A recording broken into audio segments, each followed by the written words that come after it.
You are not a Jew. You are not a Hebrew. Why are you carrying olive oil? I'm not talking to you because I know even if you are not thinking straight, you cannot carry olive oil. Except you want to fry chicken with it.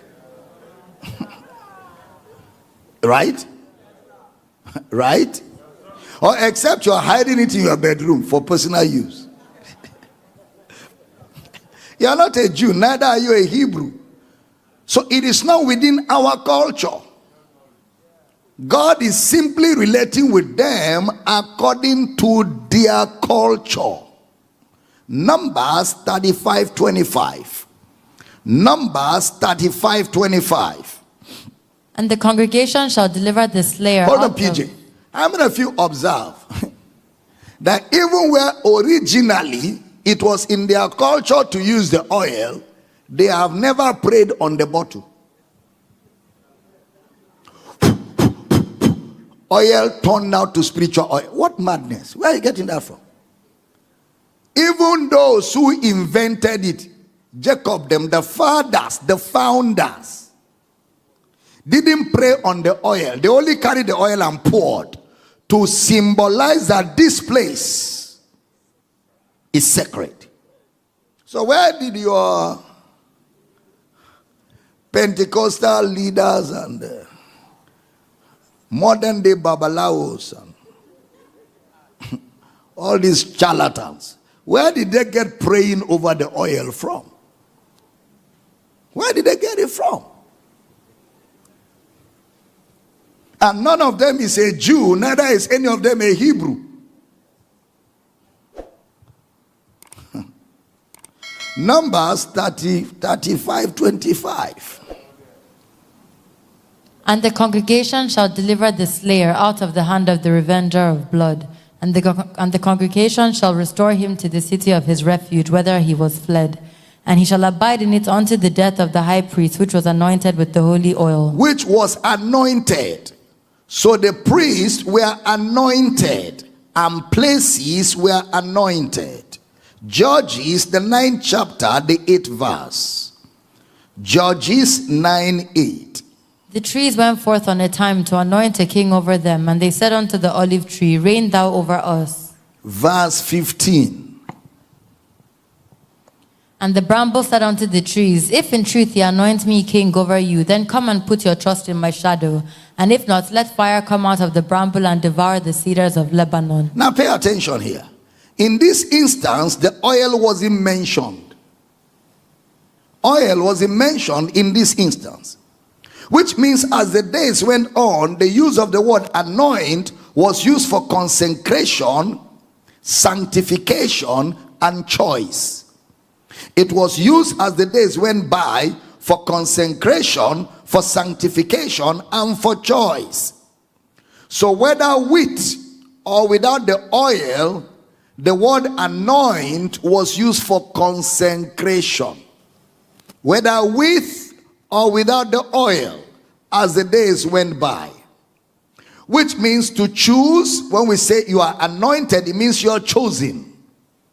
When we say you are anointed, it means you are sanctified.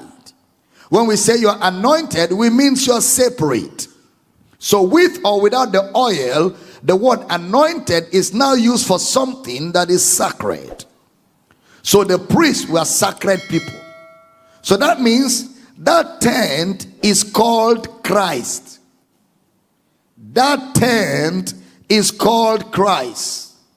The king is also called Christ. The priest is also called Christ. Huh? Because Christ means to rub oil on. So if the ground is anointed, it means oil is rubbed, so that ground is Christ. The king is Christ. The prophet is Christ. The priest is Christ. Don't forget, Christ is not a proper name, but a description. I'm teaching good? Pay attention. So the place where Jacob poured oil on, can it also be called Christ? Huh? Yes. I have told you it's not a proper name. Now, 1 Samuel chapter 9 verse 16. 1 Samuel chapter 9 verse 16. Tomorrow about this time I will send thee a man out of the land of Benjamin, and thou shalt anoint him to be captain over my people Israel, that he may save my people out of the hand of the Philistines. For I have looked upon my people, because their cry is come unto me. So God is choosing Samuel as a king. He says, I have a man I am going to use.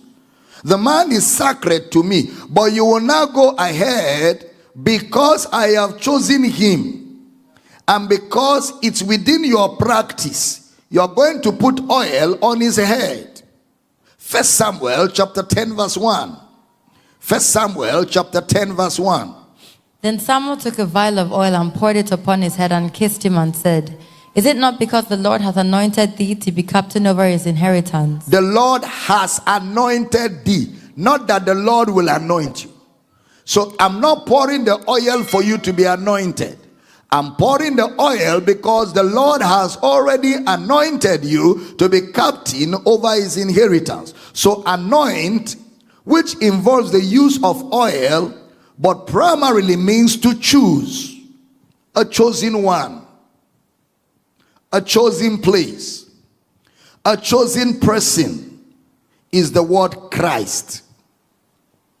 1 Samuel 15 verse 1. Pay attention. 1 Samuel chapter 15 verse number 1. Samuel also said unto Saul, The Lord sent me to another to anoint thee to be king over his people, over Israel. Now therefore hearken thou unto the voice of the words of the Lord. So the word anoint there is the word Christ. 1 Samuel chapter 16 verse 1 and verse 3. 1 Samuel 16 1 and 3. And the Lord said unto Samuel, How long wilt thou mourn for Saul, seeing I have rejected him from reigning over Israel?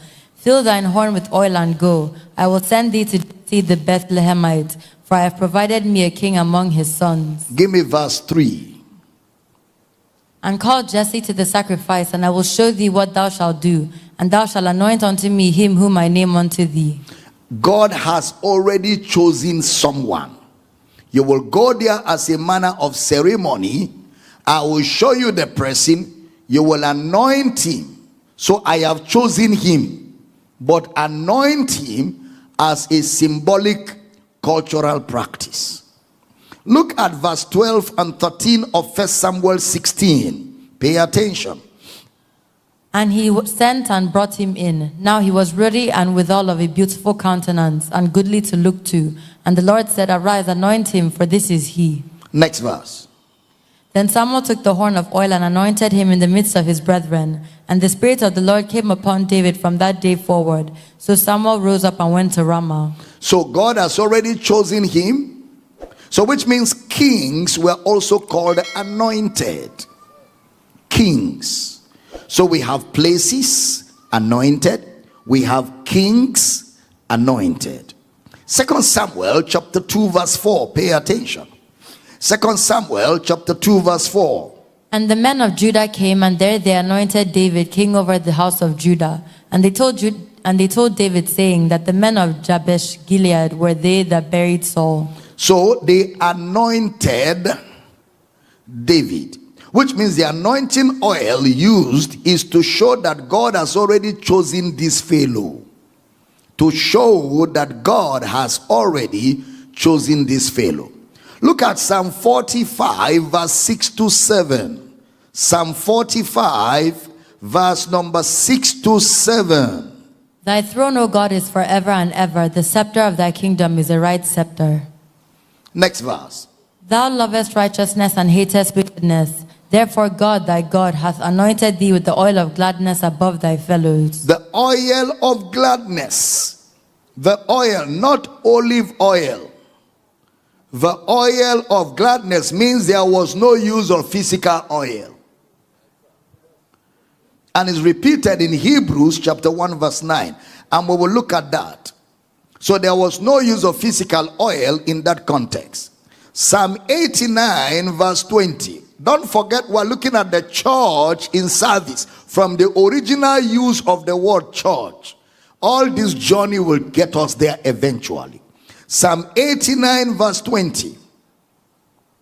I have found David my servant, with my holy oil have I anointed him. Now God is not the one who anointed David in 1 Samuel chapter 6.